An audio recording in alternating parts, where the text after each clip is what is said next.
Aroha mai. Nā mana, nā reo, nā hoe wha, tēnā koutou, tēnā tātou katoa. Nā rangatira, I nā hohoki, tēnā koutou, tēnā koutou, tēnā koutou. Nau mai, haere mai ki tēnei kaupapa o te wā, te kaupapa o ngā mahi toi. Kia mau ki ngā mahi toi. Hold steadfast to creativity. That's our kaupapa of today. It's something about holding. We hold with our hands, we make art with our hands, we make our democracy with our hands, we make ourselves. Hold steadfast, kia mau, bring close to ourselves to feel the arts as they beat against our chests. And that's the kaupapa of today. How might we in the future hold steadfast to everything that we know about the importance of the arts? Nō reira, tēnā koutou, tēnā tātou katoa. Thank you so much, Peter. That's a wonderful introduction, and it frames really nicely why we are here today. Just to introduce myself, I'm Stephen Moe. I'll be facilitating our time together. We have an amazing panel, and they're going to be considering some really interesting questions. Our theme is Creatives in the Arts, how can they shape our future? But we want to go beyond that, and we're really interested in your thoughts and your comments. So a very useful function of Zoom is the chats. So if you have a question for our panelists, if you would like to make a comment, feel free to use the chat function and put those there. The way that we're going to run this is that each of the panelists is going to share a little bit of their thoughts. And, you know, we're in a unique time, as we all know. So we're going to hear from each of them and a little bit about what they're doing and the context that they bring today. And then we're going to be having some questions, and we're going to be going through those. So we're really fortunate to have Anne Rodda, Professor Peter O'Connor, Hannah Teipo, and Felicity Letcher today. So to start off with, I should just say as well, the idea for this started like 3 days ago. So it's very, very fast that we've been able to turn this around. We looked at the Vision Week, which is a wonderful initiative, looked at the Vision Week calendar and realized there really wasn't much talking about the role of the arts and creatives. And we thought, well, actually, we can do something about this. We could have a session. So a huge appreciation and thanks to the panelists who came in really, really quickly. The other thing is that we are recording this because we realize with the power of technology, other people will be able to watch this. And we've already had messages from people saying, I can't make it, but I really hope I can see the video later. So we're going to record the video. We'll put it out as an audio on Seed's podcast as well. So to kick us off, I'd like to turn to Anne. Anne, could you give us a little bit of background about yourself and then just some opening thoughts on things that you've been thinking about? Sure. Well, hi, everyone. There's some folks and faces that I haven't seen for a good long time, so it's nice to see you in this strange two-dimensional place. But then also some people that I've been wondering why I haven't ever met before today. So very nice to see all of you here today. Anne Rodda, I immigrated from the United States 25 years ago. My childhood was spent in the desert in Arizona. As a music nerd, I played in the orchestra and I swam and went to school, and that was my existence. I ended up taking a very liberal arts approach to my education until I hit about 21, and then I went really hard into solo cello performance and did that for my master's degree and then for my first profession. My husband, also from the States, and I immigrated 25 years ago. He's a professional symphony musician, and upon being in New Zealand, I ended up in arts management and have had the great privilege to be at the head of a handful of New Zealand's iconic institutions, the Writers and Readers Festival, the Auckland Philharmonia Orchestra, and then I'm the one that started the Michael Hill Violin Competition years ago. So that's my summary background. In the in the last 10 or 15 years or so, I've extended my leadership into education, philanthropy and governance, and I've done some lecturing as well. So at the moment, I'm, like everyone else, trying to figure out what all of this means, and my calling is to give something back to our sector at the time that there's the greatest need. We know that how hard we've been hit, so my response is to create a mechanism to try to give back and to support through providing advice, helping people avoid the mistakes that I've made along the way. So Stephen asked me to just contemplate or share what I've been thinking about, and I suppose I would go back maybe a half a year ago to a lot of reading I was doing and some speculation and investigations into the fact that the whole world was at this manic pace, and we know what it's like, the globalization and technology that was throwing, 4 frames at a second, the manic speed, and the fact that AI was taking our jobs and creating robots and even doing our thinking for us. And it seemed really obvious to me that the arts would be able to enjoy a renaissance, similar to the locavore movement, where we learned that it's better to eat locally and quality. I have this really strong sense that there was going to be a big stop the chaos, stop the freneticism, and look for authentic human experiences, the sorts of things that robots cannot do. So I've been very emboldened by that and excited by that. And then here comes COVID-19, throwing on the handbrake and giving us all whiplash. So it has given our entire workforce a real body slam. It's decimated income.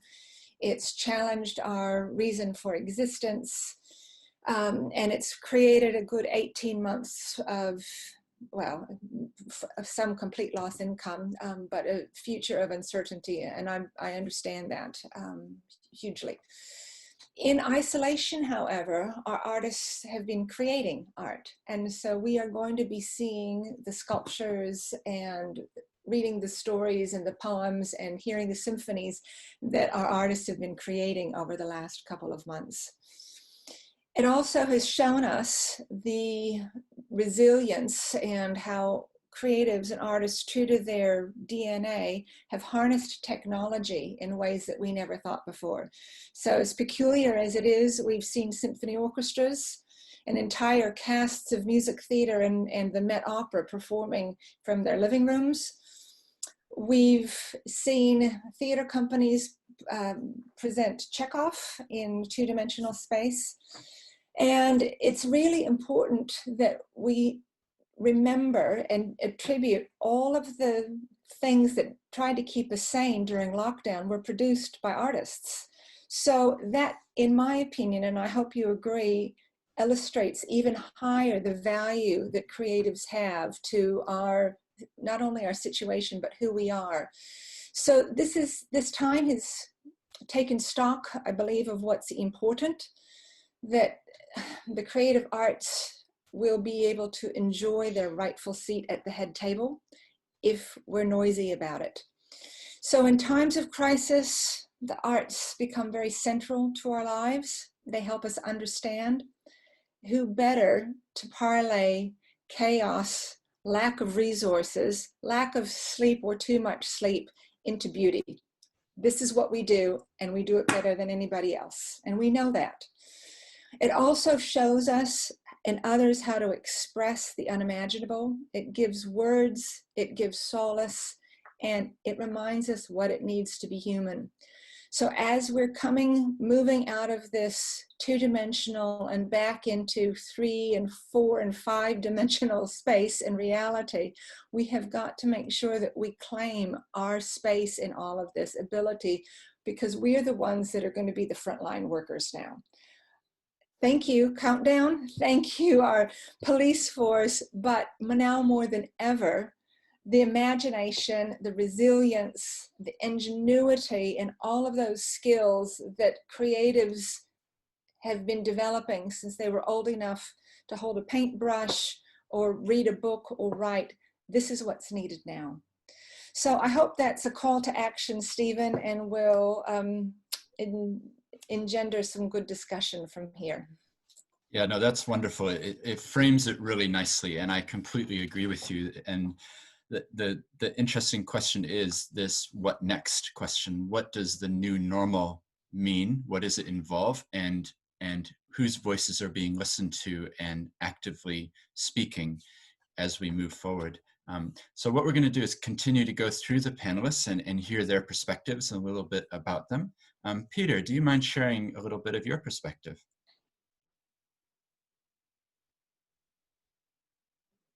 Oh, you're on mute again. I'm sure it was good though.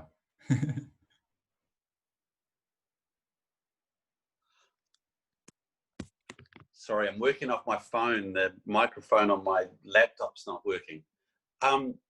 Neil Gaiman, the novelist, says that in the English language, there's no word for the moment between breathing in and breathing out, that we don't actually have a word for that microsecond. And the world really has been in that extended period between breaths. Much of the world, 1.2 billion children, for example, have been in lockdown and excluded from schools for somewhere between 7 and 12 weeks. Many of us have lived in a kind of suspended animation, connecting to each other through some invisible wire that does or doesn't bounce off some satellite somewhere in the world. And in that moment, it has given us pause to think about where we might be and whether or not we want to bounce back to what we were. And increasingly, I meet people who say, no, we're not bouncing back. And certainly if you think of the tensions in the United States over the last 2 weeks, that there's a very solid determination of not bouncing back to the way in which the world was, that there might be a different kind of future. So if we're not bouncing back, the alternative to me would be that we might leap forward.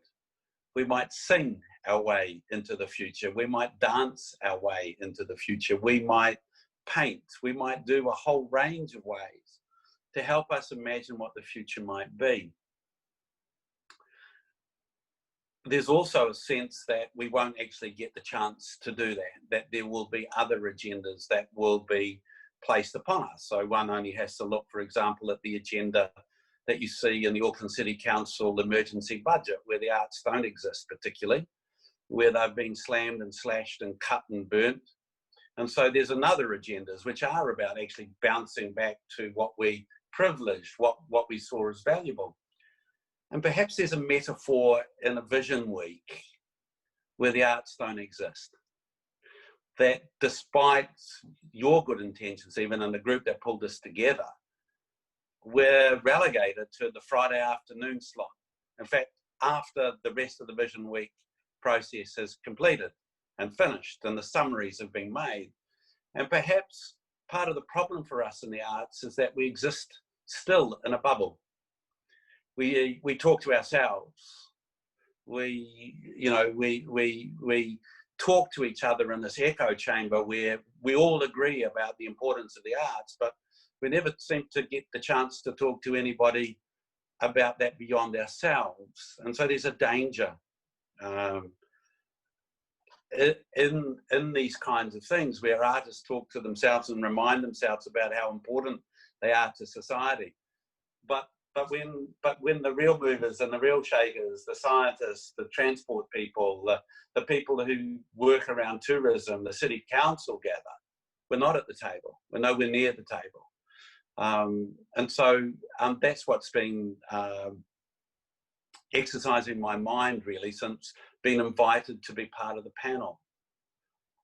How do we who work in the arts, who advocate for the arts, not be the tag-on event on the Friday afternoon? And that's a really important question for us all. How do we talk beyond ourselves? How do we find the language that convinces policymakers that we have something to offer. You know, we have a prime minister who speaks beautifully about the power of the arts, but doesn't deliver. You know, we have a city council that finds other priorities. And if we always see the arts as a luxury, as something on the fringe, that's the way it will be. You know, the money that came last week for the arts, rescue package for the arts, great. But the thinking that we really needed was that the arts were the rescue package for the country. And we didn't get that.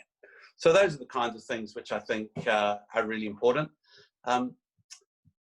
for us to think about. How do we leap forward with others? Well, that's wonderful. I love the thoughts that you've provided, because I agree with you. The danger of any group or subgroup is that you end up talking amongst yourselves. So how do you bridge across the silos? How do you get the conversations happening so that you're in a room with a diverse range of people? I'd love to come back to that during our discussion, because I'm sure the other panelists have thoughts as well. But we're just going to continue for now with the intros. So Hannah, I'd love to hear from you. Hello everyone, can you hear me well? Cool. Mm-hmm. Okay. Awesome. Hi guys, my name is Hannah, also known as Sema. I grew up in Rotorua. I'm a Bay of Plenty gal, but I'm based up here in Auckland now. I work at a music and arts centre called Te Oro, and I guess you could say we are currently on the front line. We are frontline workers at the moment, trying to aid in rebuilding our community following lockdown. My thoughts. I had a lot of kind of correlation with what Anne said in terms of oh geez, I've gone blank. It's actually quite nerve-wracking. Like I'm in my room and I'm in the safest place possible, but I'm still nervous. So you'll just have to forgive me. But yeah, main things on top of my head is I find it a very interesting time. And what I mean by that is that I can't recall a time in my lifetime where we've been able to really start with a clean slate. And what I mean is that in the time of lockdown, a lot of people obviously were forced to kind of sit and reflect past, more 9 to 5s, past, everything that we've been conditioned to do. And I think that it's a very exciting opportunity for artists and, for the arts to, I guess, pave a new way, kind of work towards a new kind of reality, which had been kind of, I guess, seen as not viable or in the past. But yeah, that's pretty much me. I'm not really good at talking, but I'll probably be a bit better once we get warmed up. So. Yeah, no, that's wonderful. It's great to hear that. And can you just tell us a little bit about Te Oro and what's actually happening there? Like on a day-to-day basis, what are you seeing? That would be helpful. Yeah.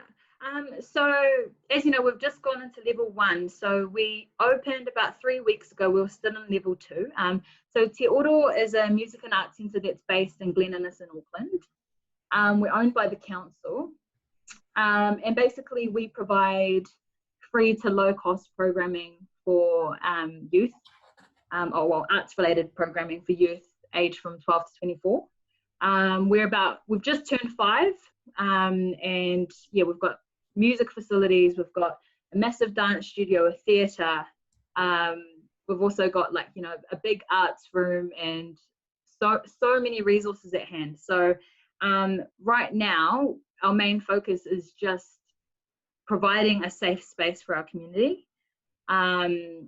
We are looking into what programming is going to look like now, because obviously there's still quite a bit of stigma in and around, parents especially being comfortable with letting their children come into the facility and, social distancing and all that kind of stuff.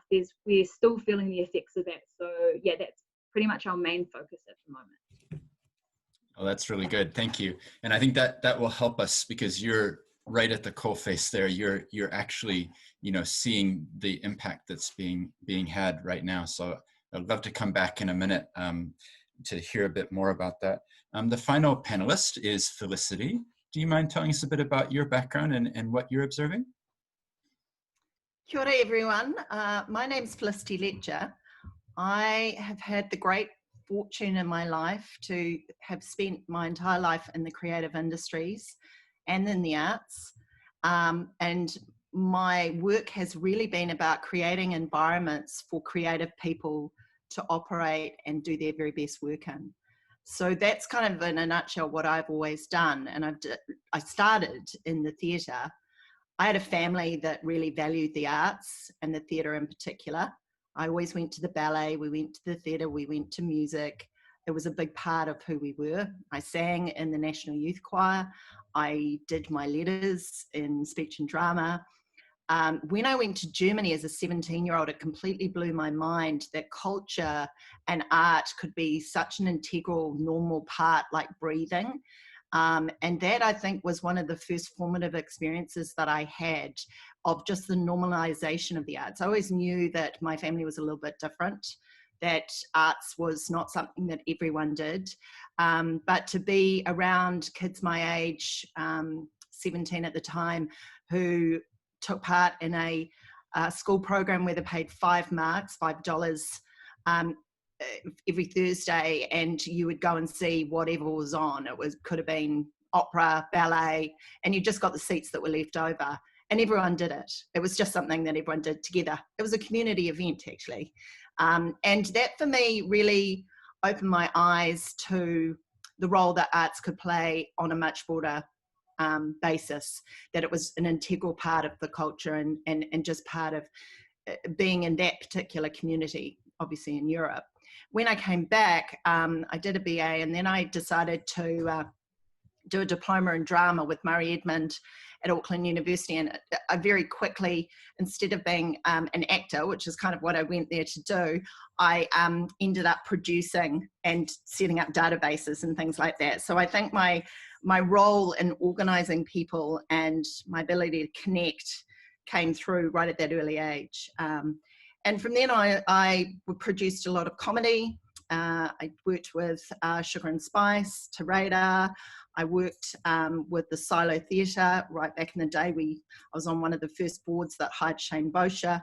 I worked for Anne at the Auckland APO. I had lots of talents that I sort of, used. I was really good with numbers, so I used that. Sorry, I've got a cat. That's a little bit annoying. So I gradually created, I suppose, a career as a producer. I was really lucky to get in with the Silo Theatre, and I got a name as a producer of quite strange devised work, which is a very unusual. Well, it's not unusual now, it was in those days, but you basically have to market and sell something that doesn't exist. You also have to get funding for it. I spent a lot of time trying to get funding from Creative New Zealand for young artists as I came up, and hitting my head against a brick wall. It was deeply frustrating. And I suppose in that vein, I started to really not think about funding. I started to just think about making a good commercial success. I did a lot of work with no funding at all. And I really learned about audience and how to attract an audience, how to get one, and that was really important. So I moved into screen quite quickly, became a production manager and a producer. I ran a documentary company, and I set up with my husband a props and makeup effects company.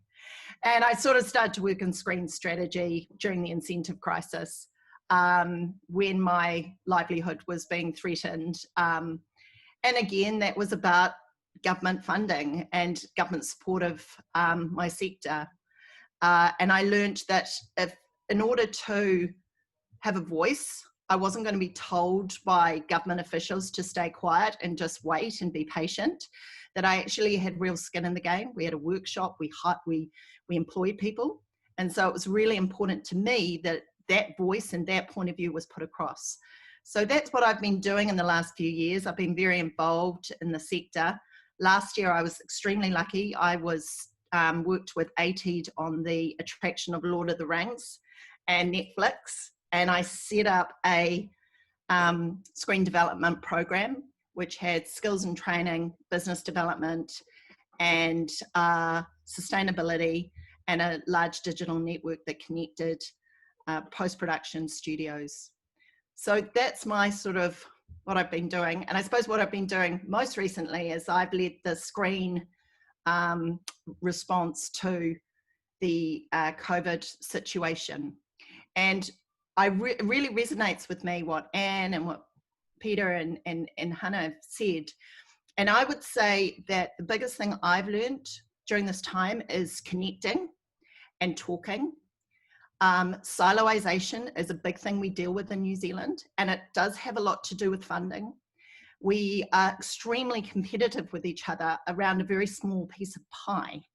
And really the argument that, and why I'm so thrilled to be working really closely with Victoria Blood, is that what the creative industries and the industry transformation for the creative sector is all about is growing the pie and starting to talk across the sector.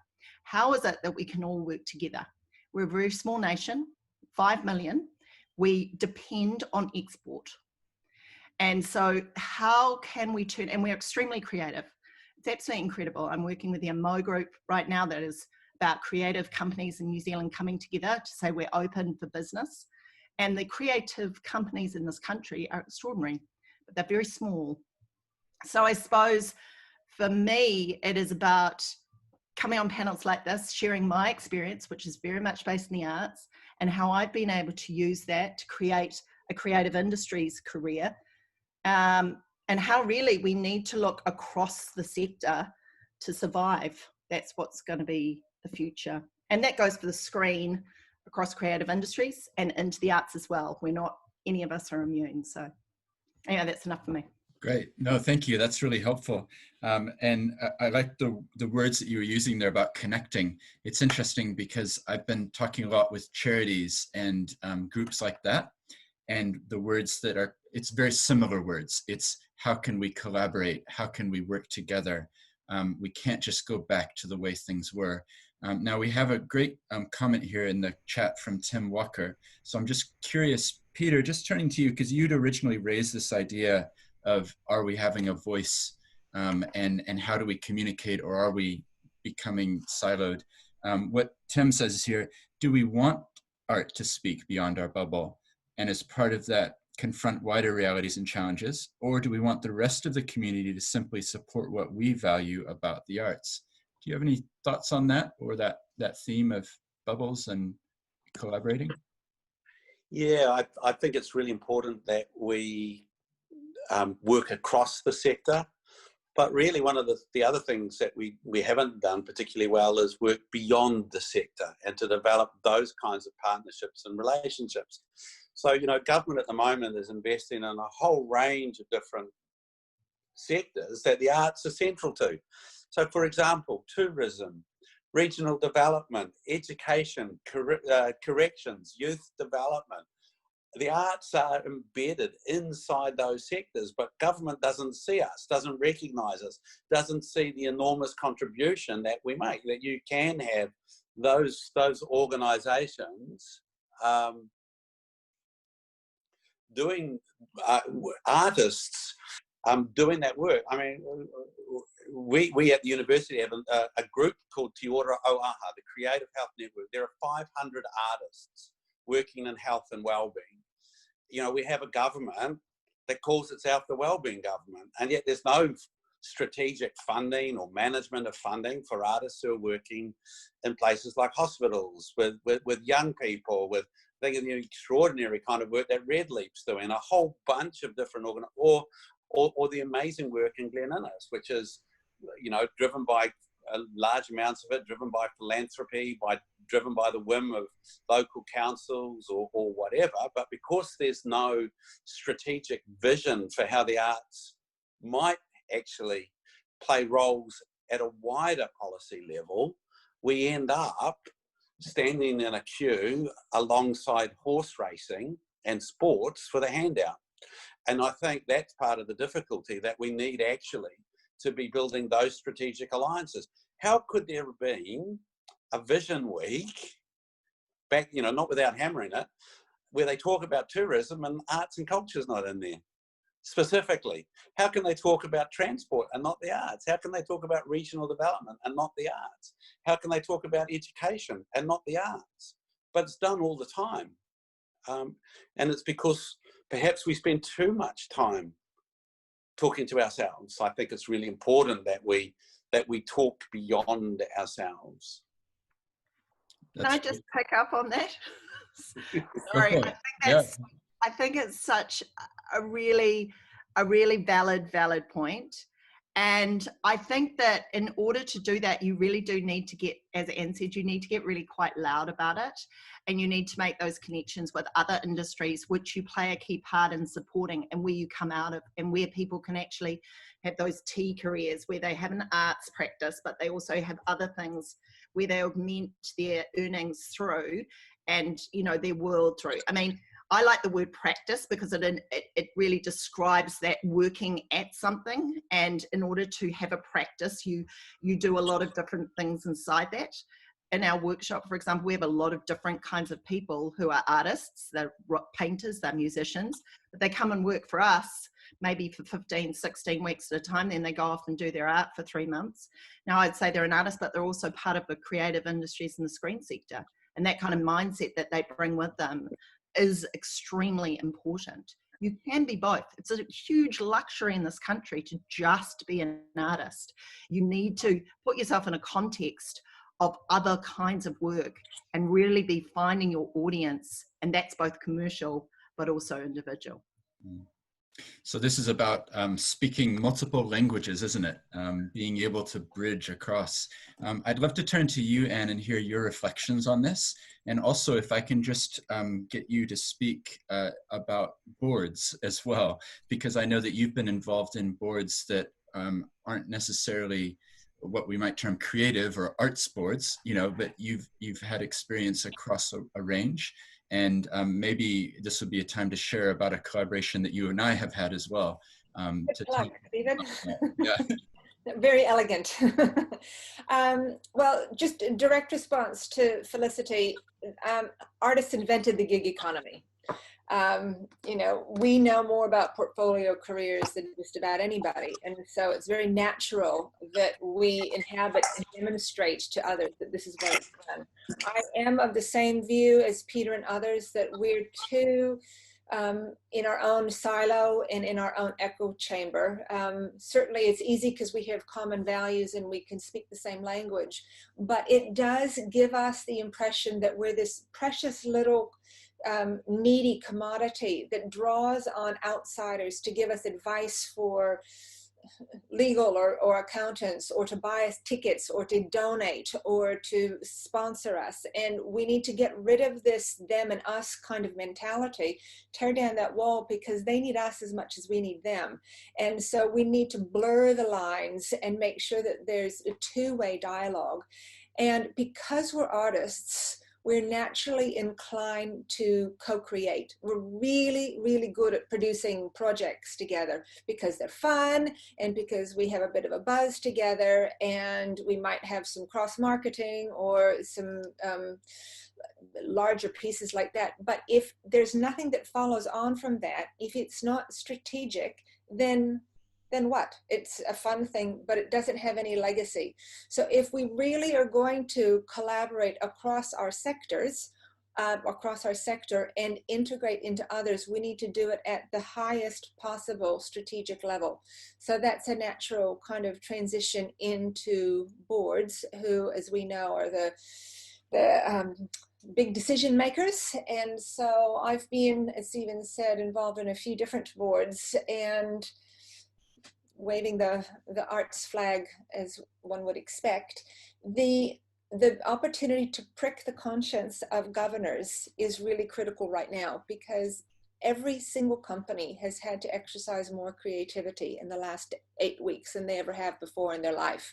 So we're pivot crazy. Our heads are about to spin off our pedestals from pivoting so much. Ballerinas could teach us, no, that's a different thing. Any case, So to say that boards are not being creative is probably unfair to boards. However, they're not necessarily using the best kind of a range of skill set to help with the decision making that will impact all of us. If we know that New Zealand has a small economy and we're in competition for that, and I don't dispute that there's going to be a scramble for a few shekels that are available, then we have to be smarter about it than we have been, and we have to infiltrate the decision makers. So governors are one, policy at government are one, politicians, obviously, that's an obvious one. And then the social grassroots conversation that we're having here and elsewhere. So Stephen's right, we have, I think we'll probably hit the pages on Monday, Stephen, but we've co-written a paper together about creativity and governance, and to show that the skills that creatives have are exactly those that should be comprising diversity in the boardroom right now. It's about cognitive diversity. It's about a range of experiences and backgrounds, not just gender, not just ethnicity, and not just age. That we needed to have a broader conversation. And the passion that I have is about augmenting the value of the arts outside of the arts, getting rid of that silo and making it more of a regular occurrence that of course you would have a creative when you need to make a decision, whether you're a council, a corporate, a government body, a not-for-profit, or an NGO. That's my response to that, Stephen. That's really helpful, thank you. And it's actually interesting because the paper that we've co-written, it came about because of a comment that Anne said that on her tombstone, she wanted it to be known that she advocated for creatives to be joining boards and being involved. So exactly what we're talking about. Hannah, I'd love to hear your perspective. And in particular, just thinking, you know, all of us wear multiple hats, but you in particular, when I look at your bio, you know, you're a musician, you're also a co-director, you're running the facility coordinator here at Teipo. How do you go about thinking about these things? Like, and when you first meet people, how do you introduce yourself? How do you bridge this gap? Interesting. That is a good question. If I was to be completely honest, I usually try and start reverse. I hate using my role first because I feel like, I guess people get a certain perception of you from the outset when you introduce yourself as, oh, I'm the facility coordinator, but I'm so much more than that. Like, and I think what is true to my heart is the fact that I'm an artist first and foremost. But in saying that, it's taken a long time for me to actually accept that. And I think like growing up, and because my parents, I'm first generation here in New Zealand. My parents worked so hard. My mum's from India and my dad's from the Cook Islands, and they worked very hard for me to get the opportunities and to be in the position that I am today. So I think that growing up, kind of accepting that I was an artist was quite hard, and kind of like, oh no, like, that's not practical. And there was almost kind of like a guilt that I kind of really enjoyed the arts, but really I should have been thinking on my studies. I should have been, I really need to focus on this to be able to provide for my family and give back to my parents. But the weirdest thing is that, well, I'm 26 now. It's only been in the past 2 years that I've actually kind of been like, yeah, I'm an artist, like, and I'm proud to be an artist. And especially in times like this, to be honest, like when I was in lockdown, I think Anne had said things about how like a lot of artists, this was our time to create. Amazing. Like, we've got all this free time from our daily lives that we usually wouldn't have. I probably created less, the least I've created. And I think that was more so just because I was in a space of kind of deep thinking and a lot of reevaluating of, if we were to stem all the way back to your point, the hats that I've been wearing and the time that I have been concentrating to each hat. So long story short, how would I put it? I think that I've always known though that I love the art that I create, but I have never wanted to tarnish it or influence it in a way where I'm like, okay, like I have to create my art a certain way to survive or to pay my bills. I've always wanted to keep my art separate from what I do, but also it's been very important to me to still work within the arts and still be able to contribute in a different way to foster the arts, and hence the reason why I'm at Te Oro. And I think that we're quite lucky in the sense that we are a young facility, but we were also built off a 40-year dream from our community.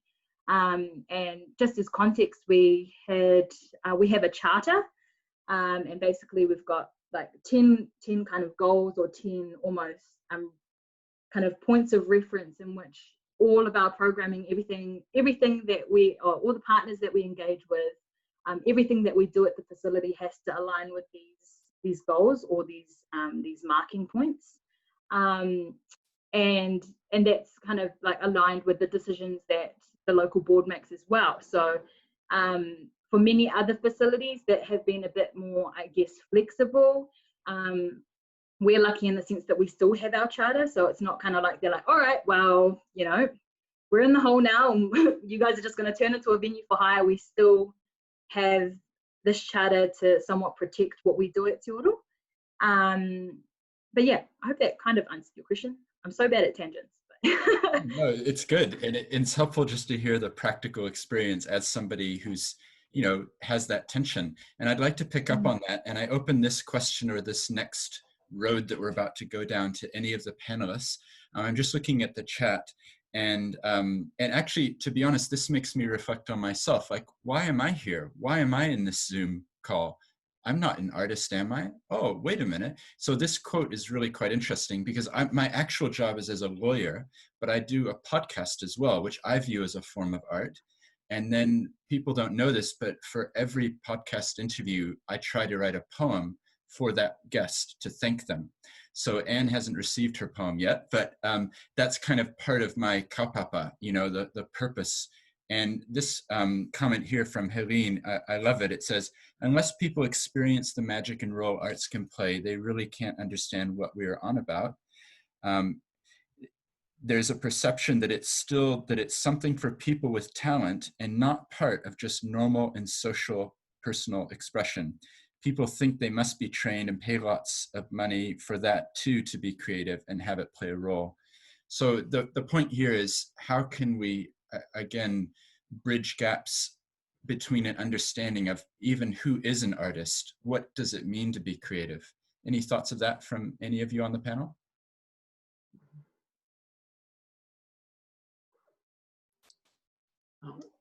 I'm so mouthy.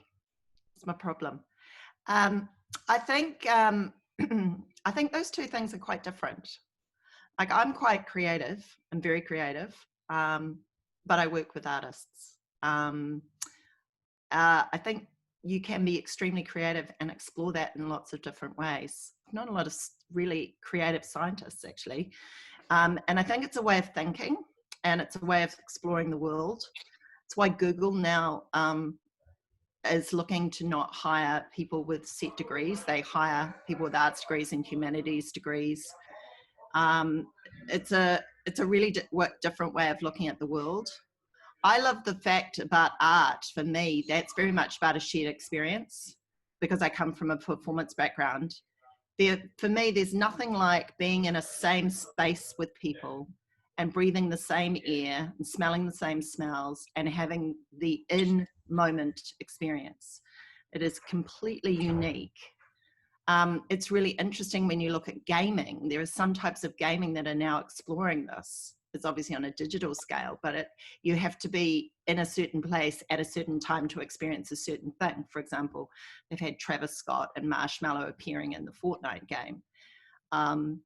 I think there's not enough conversations around this idea of creative and artists and the interplay that happens in a small country like ours.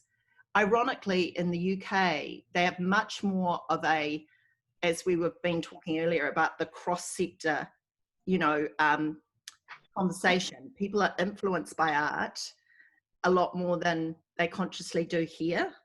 I was talking to Benny the other day, who's an old family friend, and she was talking about maybe buying some art. She's, you know, obviously done extremely well. And I said, well, you should buy art that is of your contemporaries, people who are your age, because it's a conversation, right?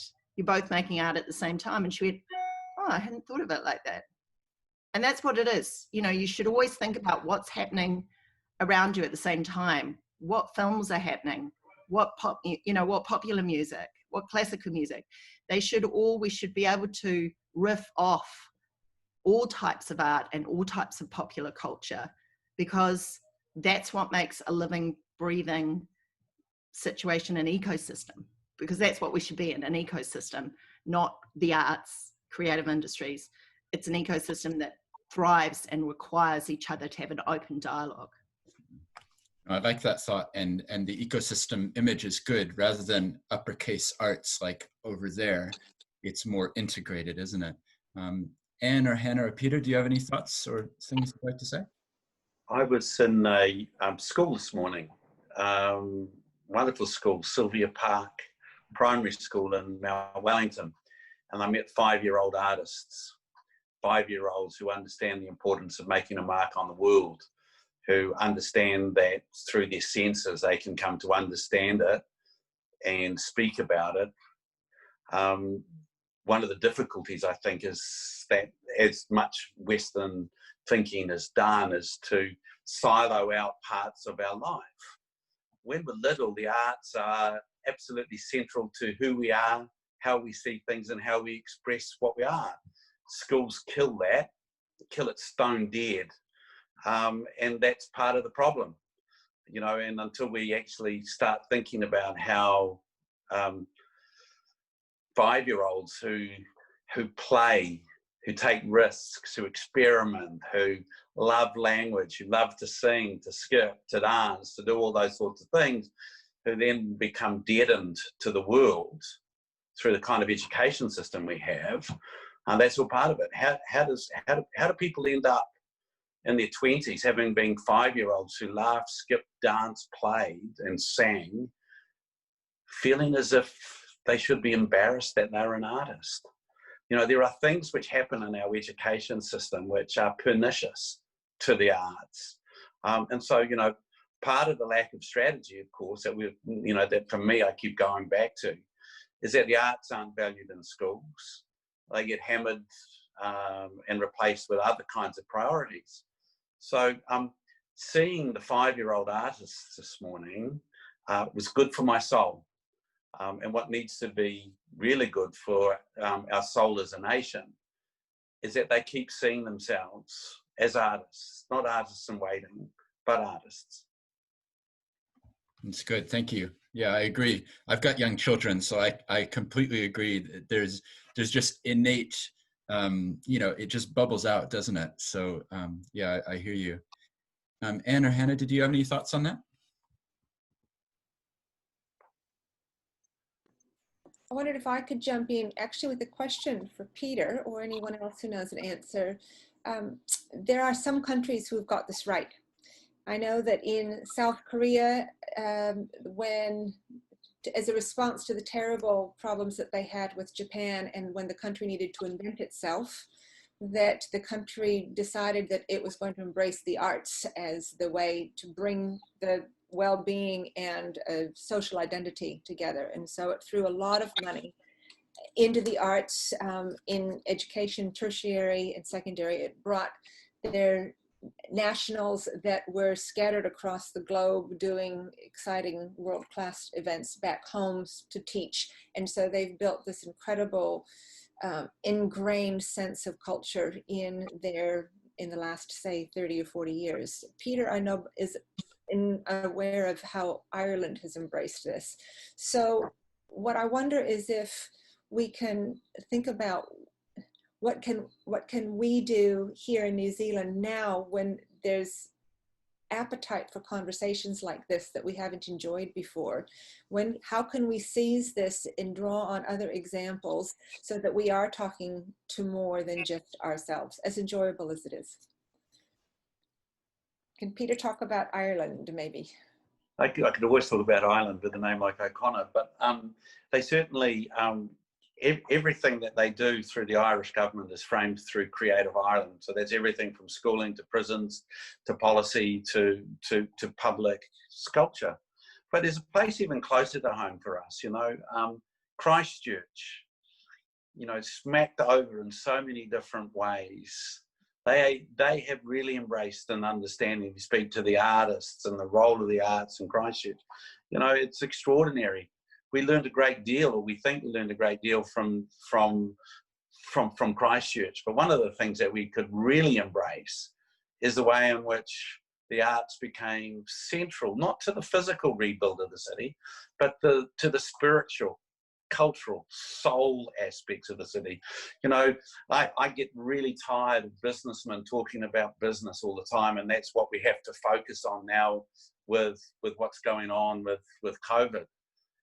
There's some other healing, and it's not just healing business, it's about how we heal ourselves as people, as a country. There's all sorts of things that we need to do. And you don't, you know, you can look beyond to places like Ireland, which has a particularly different kind of view of the arts, but we can also just look to Christchurch. There's much for us to learn from the Christchurch experience. Well, I'm coming to you from Christchurch, so I completely agree with you. And there's actually some amazing initiatives which have come out. For example, the Exchange Cafe and Art Gallery just down the road from me, which is, they've got spaces for artists. It's really wonderful. And some of the things which have come out of the rubble, greening the rubble and different things. Hannah, did you have any thoughts on this? I'm curious for your perspective. No, that's fine.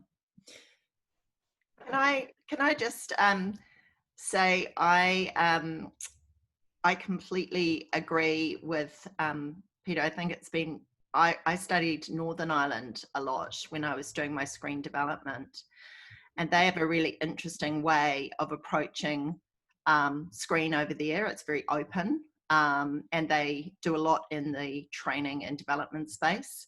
And I think that's something we can think about, is describing better the pathway that you can have as an artist or a career in the arts, creative industries.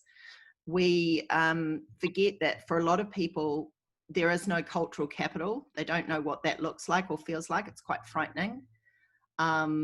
And I think we need to, in the arts, we have a responsibility to describe what it could look like so that people can feel they can follow a pathway when they go into it. And things like cadetships, internships, which I know CNZ does a little with production, with dance companies and other things, could play a more important role. We're certainly looking at it within the screen industry, and as part of the new ROVE, the ROVE moves, the review of vocational education within the creative industries, is going to become quite a big thing. So yeah, that was just something I thought about.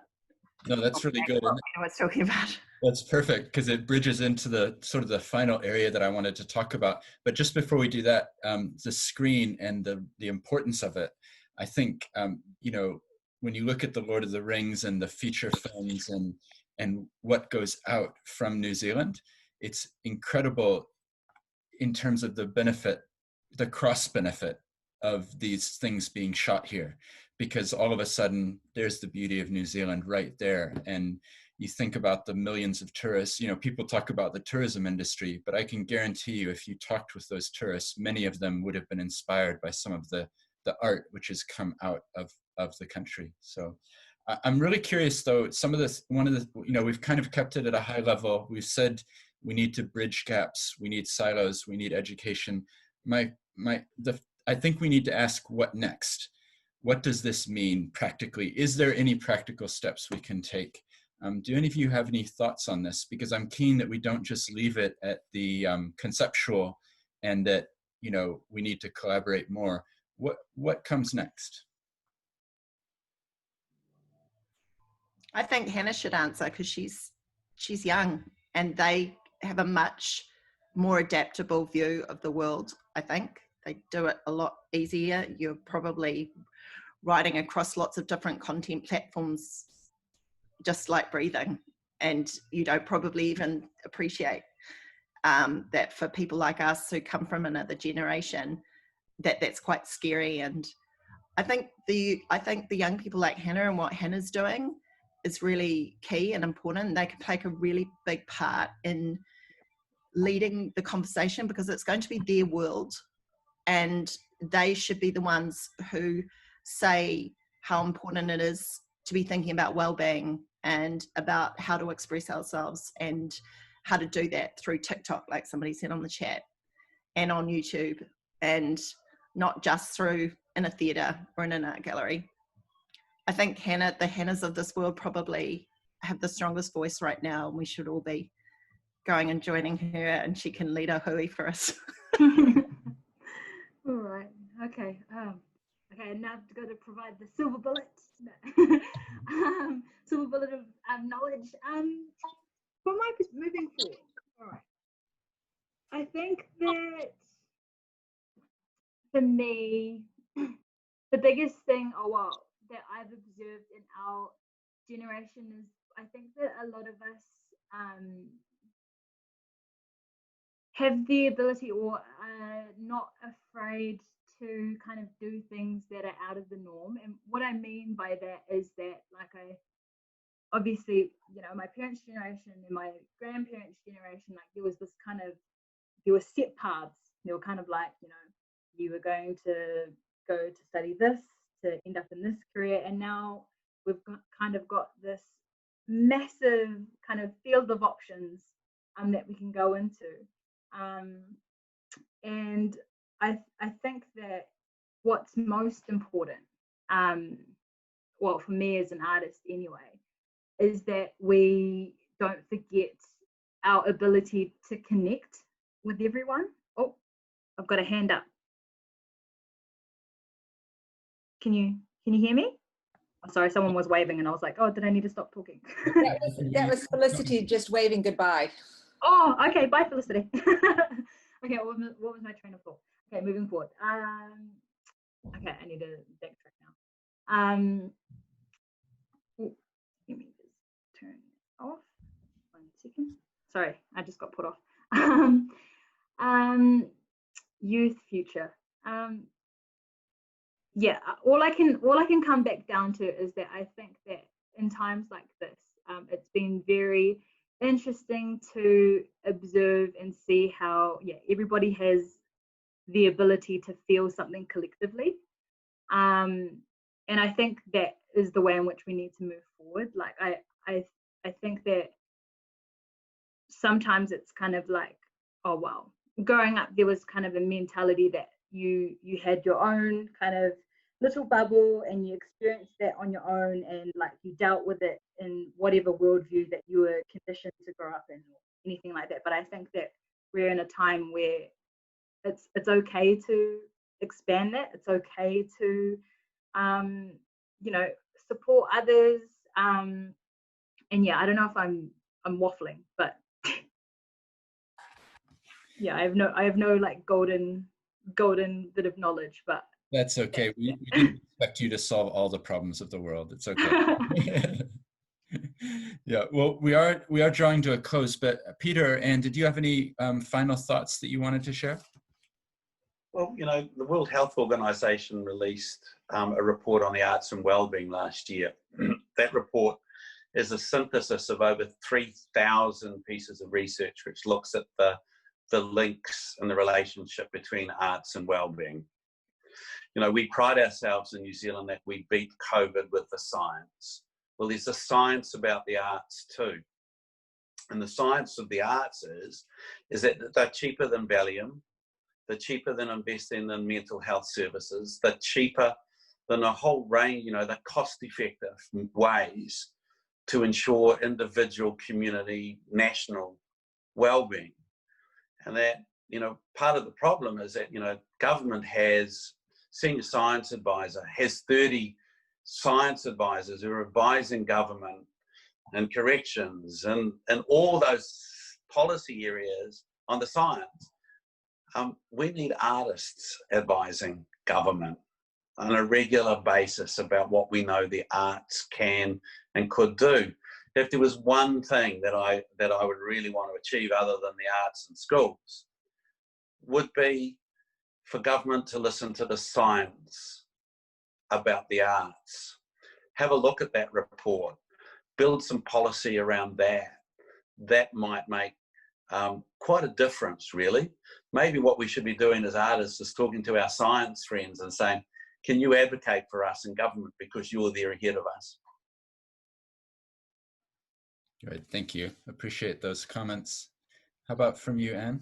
Well, thank you, Peter. I think that's a real important aspect, but let's not forget that we're not weaklings. You know, we do tend to practice our art in a corner, but collectively we're big, and we do have a voice. Our challenge is that we're seriously fractured. We're self-absorbed and we're precious and we're beautiful, and so we don't necessarily play together nicely as well as we should, and we don't use the weight of our heft together collectively well at all. So if we were able to do that, we would have the ear of government, particularly in an election cycle.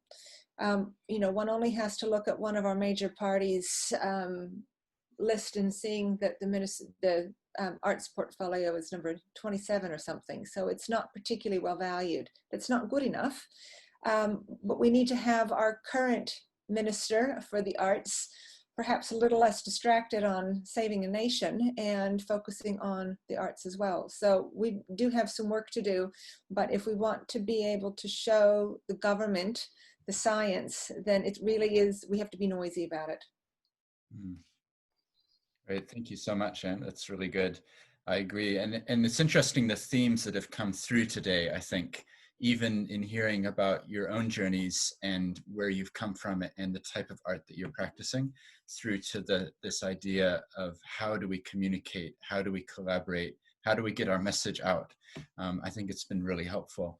I think what we'll do is finish up shortly. What we can do with the chat comments is we can actually circulate those as well. So if you have any last links or thoughts that you want to share, go ahead and drop them in there, because what we'll do is circulate to the people who signed up to this the link to the video, because it might be that you know somebody who would appreciate watching it at their own time, at their own place. There'll be some links in an email that will follow. I'll just put the chat into that as well so people can reflect on the comments that were shared. But I really want to say a big thanks to Felicity and Peter and Hannah and Anne. It's been a very whirlwind thing to pull this together, but really appreciate the quality of the conversation that we've been able to have. And let's just hope that it continues beyond this conversation. And I hope that through this, we can start having a bigger conversation with other people, the people who aren't on this call. And hopefully this has been the challenge that has come through today. So just want to say thank you so much, everybody, for joining. There will be an email that follows up, and I wish you all a wonderful weekend.